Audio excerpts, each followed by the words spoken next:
तो अब हम शुरुआत कर रहे हैं संविधान के संशोधन की।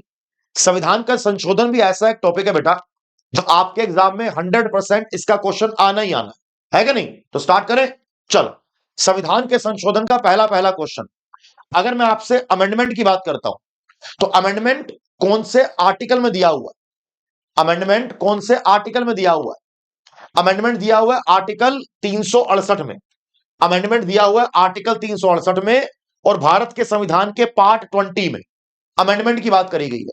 अमेंडमेंट को स्टार्ट आप लोकसभा राज्यसभा दोनों से कर सकते हो। अगला आइए नेक्स्ट। अगर मैं इन चारों की बात करूं तो 42वें संशोधन के द्वारा 1976 में इन चारों में से कौन सा वर्ड ऐड नहीं किया गया? अगर मैं आपसे भारत के संविधान की बात करता हूं तो इन चारों में से कौन सा वर्ड ऐड नहीं किया गया? किसमें? 42nd अमेंडमेंट में। भाई डिग्निटी नाम का वर्ड ऐड नहीं किया गया। सोशलिस्ट, सेक्युलर, इंटीग्रिटी, ये तीनों ऐड करे गए थे। अगला आइए नेक्स्ट। कौन से अमेंडमेंट के द्वारा फंडामेंटल ड्यूटीज को ऐड किया गया है? इधर आओ। आर्टिकल 51A भारत के संविधान का पार्ट 4A, यूएसएसआर, रशिया और non justiciable total 11 fundamental duties हैं, जिसमें से 10 फंडामेंटल ड्यूटी 42nd अमेंडमेंट के द्वारा 1976 में, एक फंडामेंटल ड्यूटी 86th अमेंडमेंट के द्वारा 2002 में ऐड करी गई। Right answer is 42nd amendment 1976 is the correct answer. अगला आइए। सिक्किम को भारत का राज्य किस संशोधन के द्वारा बनाया गया? सिक्किम को भारत का राज्य किस अमेंडमेंट के द्वारा बनाया गया? सिक्किम को भारत का राज्य बेटा बनाया गया किसके द्वारा? 36 अमेंडमेंट के द्वारा। 36वें अमेंडमेंट के द्वारा 1975 में इसको भारत का 22वां राज्य बनाया गया। अगला आइए। अगर मैं आपसे अमेंडमेंट की बात करूं तो अमेंडमेंट को जनरली स्टार्ट कहां से करोगे? अगर मैं आपसे अमेंडमेंट की बात करूं तो अमेंडमेंट को जनरली स्टार्ट कहां से करोगे? सर अमेंडमेंट को स्टार्ट किया जाता है, हम अमेंडमेंट को या तो लोकसभा से स्टार्ट करेंगे या हम राज्यसभा से स्टार्ट करेंगे। एक तो स्टेट गवर्नमेंट में अमेंडमेंट करने का कोई अधिकार नहीं है, तो either house of parliament, right answer is D, और दोनों में ही स्पेशल मेजोरिटी चाहिए होती है, यह भी ध्यान रखें। अगला आइए नेक्स्ट। 73rd अमेंडमेंट इन चारों में से किसकी बात करता है? 73rd अमेंडमेंट इन चारों में से किसकी बात करेगा? 73rd अमेंडमेंट में पंचायती राज की बात करी गई है। 74th अमेंडमेंट में नगरपालिका की बात करी गई है। पार्ट 9 में पंचायत की बात करी गई है। शेड्यूल 11 में पंचायत की बात करी गई है। पार्ट 9A में नगरपालिका की बात करी गई है। शेड्यूल 12 में नगरपालिका की बात करी गई है। आप मुझे कमेंट बॉक्स में कमेंट करके जरा ये बताइएगा कि पार्ट 9B से आप लोग क्या समझते हैं? Part 9 panchayat, part 9A municipality, आपके अकॉर्डिंग पार्ट 9B क्या है? अगला आइए नेक्स्ट। भारत के पहले चुनाव, भारत में पहला पहला चुनाव और भारत में पहला पहला संशोधन किस साल में हुआ? Right answer is 1951। पहले अमेंडमेंट के द्वारा भारत के संविधान में 9वें नंबर का स्केड्यूल ऐड किया गया। क्या किया गया? 9वें नंबर का स्केड्यूल ऐड किया गया, जिसके अंतर्गत लैंड रिफॉर्म्स की बात करी गई थी। ध्यान रखेंगे इसको। अगला आइए नेक्स्ट। इन चारों में से किसको लघु संविधान, मिनी कॉन्स्टिट्यूशन, मोस्ट इंपोर्टेंट संशोधन, सबसे लंबा संशोधन, इन चारों में से किसे कहा जाता है? सर 42nd अमेंडमेंट को। किसको? 42nd अमेंडमेंट को यह नाम दिया गया मिनी कॉन्स्टिट्यूशन। अगला आइए। 93rd नंबर का अमेंडमेंट या 93 नंबर का संशोधन, इन चारों में से किसकी बात करेगा? 93rd नंबर का अमेंडमेंट बेटा बात करेगा किसके बारे में?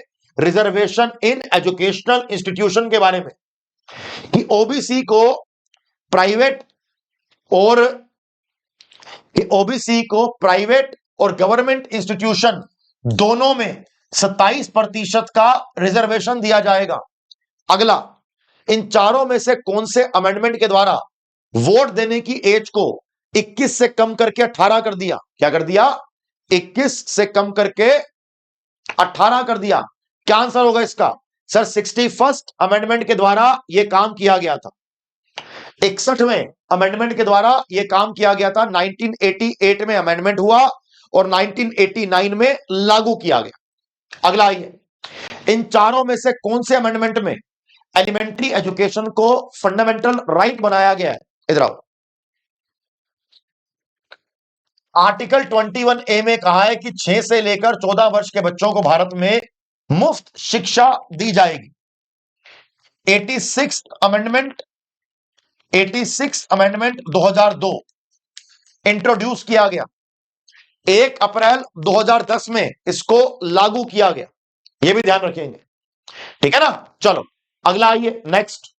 इन चारों में से अगर बात करी जाए, कौन सा अमेंडमेंट कहता है कि डीपीएसपी फंडामेंटल राइट से ज्यादा इंपॉर्टेंट है? अभी प्रैक्टिकलिटी क्या बोलती है कि fundamental right is more important than DPSP, लेकिन एक अमेंडमेंट में क्या कहा गया कि DPSP is more important than fundamental rights. यह कहा गया 42nd में कि DPSP is more important than fundamental right, लेकिन 44th में करेक्ट कर दिया कि fundamental rights are more important than DPSP. ये बात ध्यान रखेंगे आप। अगला आइए, नेक्स्ट। 42वां संशोधन इन चारों में से किसको 42वें अमेंडमेंट के द्वारा ऐड किया गया? इन चारों में से किसको 42वें अमेंडमेंट के द्वारा ऐड किया गया? इन चारों में से अगर देखा जाए तो भैया मेरे, फंडामेंटल ड्यूटीज को 42वें अमेंडमेंट के द्वारा ऐड किया गया है। तो right answer is C. Right answer is C. अगला आइए, नेक्स्ट। अगर मैं आपसे इनकी बात करूं कि एमपी और एमएलए के डिस्क्वालिफिकेशन की बात, एमपी और एमएलए के डिस्क्वालिफिकेशन की बात इनमें से कौन से अमेंडमेंट के द्वारा भारत में करी गई है? इधर आओ। 52वें नंबर के संशोधन के द्वारा 1985 में एंटी डिफेक्शन लॉ की बात करी गई है। एंटी डिफेक्शन लॉ की बात करी गई है। इसके द्वारा भारत में शेड्यूल नंबर 10वां ऐड किया गया।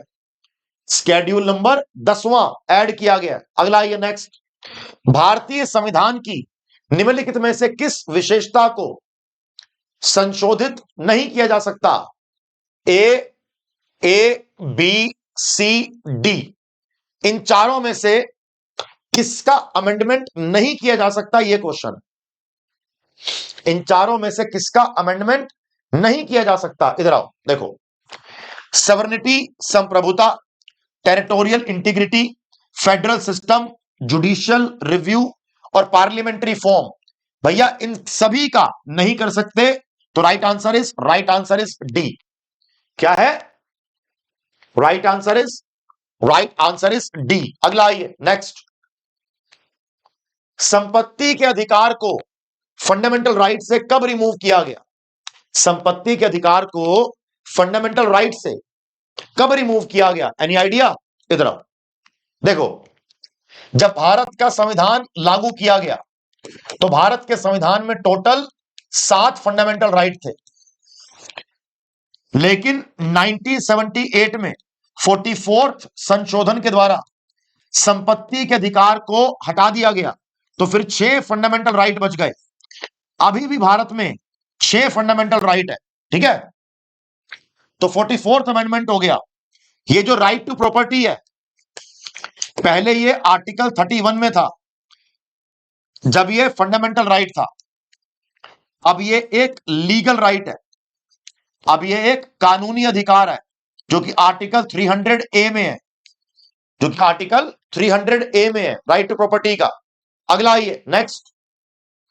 Which of the following amendment, अच्छा इनमें से कौन सा अमेंडमेंट जीएसटी की बात करता है। इनमें से कौन सा अमेंडमेंट जीएसटी की बात करेगा? एनी आइडिया कि जीएसटी की बात इन चारों में से कौन से अमेंडमेंट में करी गई है? वेरी गुड, 101 नंबर के अमेंडमेंट में जीएसटी की बात करी गई है। देखो 101 नंबर का अमेंडमेंट 2016 में लाया गया, 1 जुलाई 2017 को यह अमेंडमेंट लागू किया गया। यह अमेंडमेंट लागू किया गया। एक होती है जीएसटी काउंसिल, एक होती है जीएसटी काउंसिल जिसका आर्टिकल है 279A, ये भी ध्यान रखिएगा। ठीक है जी, चलो वेरी गुड। अगला आइए नेक्स्ट। एक कॉन्सेप्ट और ध्यान रखना, कभी कभी जीएसटी को लेके उसका कॉन्स्टिट्यूशनल अमेंडमेंट बिल आ जाता है। तो कॉन्स्टिट्यूशनल अमेंडमेंट बिल जो है वो 122 नंबर का है, कॉन्स्टिट्यूशनल अमेंडमेंट एक्ट जो है वो 101 नंबर का है, दोनों में डिफरेंस है। ठीक है, चलो इन चारों में से किस सब्जेक्ट के अमेंडमेंट के लिए, इन चारों में से भैया किस सब्जेक्ट के अमेंडमेंट के लिए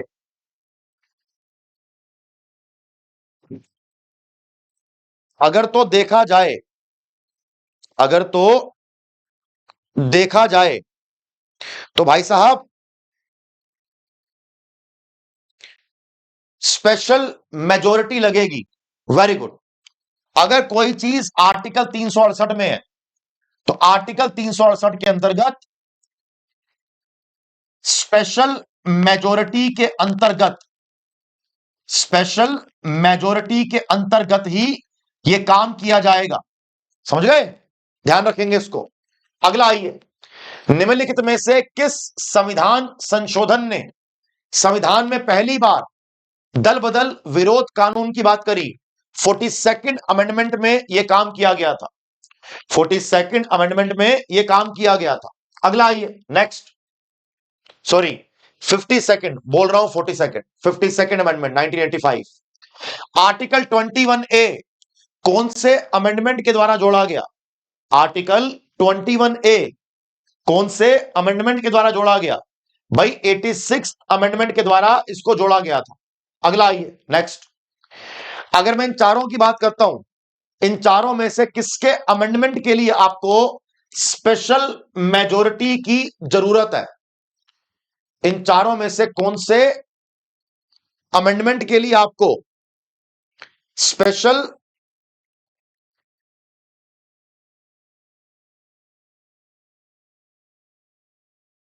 मेजॉरिटी की जरूरत है? Very good, DPSP, directive principles of state policy. अगला आइए नेक्स्ट। 73वें संशोधन में पंचायतों के बारे में बात करी गई है। पंचायत का अपना स्केड्यूल कौन सा है? 11वें नंबर के स्केड्यूल में पंचायत है, 12वें नंबर के स्केड्यूल में नगर पालिका है। 73वें संशोधन से पंचायत आई, 74वें संशोधन से नगर पालिका आया।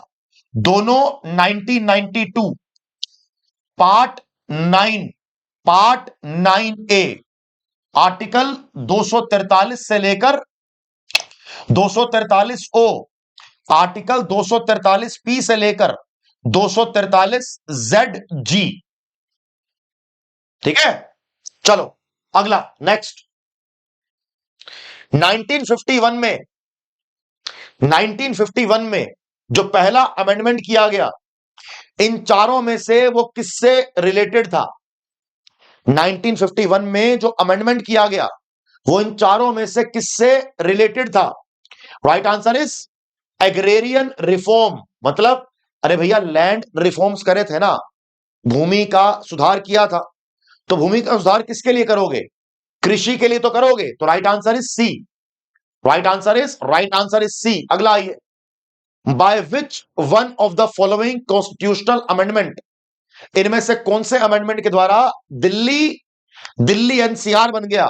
वो गाना नहीं है कि छोरे एनसीआर वाले, ये वही है कि दिल्ली एनसीआर का बन गया। सर दिल्ली एनसीआर बना 69th अमेंडमेंट के द्वारा। 69th अमेंडमेंट 1991 दिल्ली को दिल्ली एनसीआर बना दिया। 25वां क्वेश्चन, अगर तो मैं आपसे 79th अमेंडमेंट की बात करूं तो 79th अमेंडमेंट में इन चारों में से किसकी बात करी गई है? 79th अमेंडमेंट में इन चारों में से किसकी बात करी गई है? 79th अमेंडमेंट के अंदर बेटा reservation of schedule caste and schedule tribes की बात करी गई है। Right answer is D. Right answer is D. तो यहां पर हमारे अमेंडमेंट के भी हमने क्वेश्चन कवर कर लिए। अगर आपको मजा आया हो भैया तो एक बार सारे बच्चे इस सेशन को लाइक कर दो और हमारे चैनल को जरूर जरूर बेटा एक बार सब्सक्राइब कर दो और जरा मुझे कमेंट बॉक्स में कमेंट करके बताओ कि मजा आया कि नहीं आया।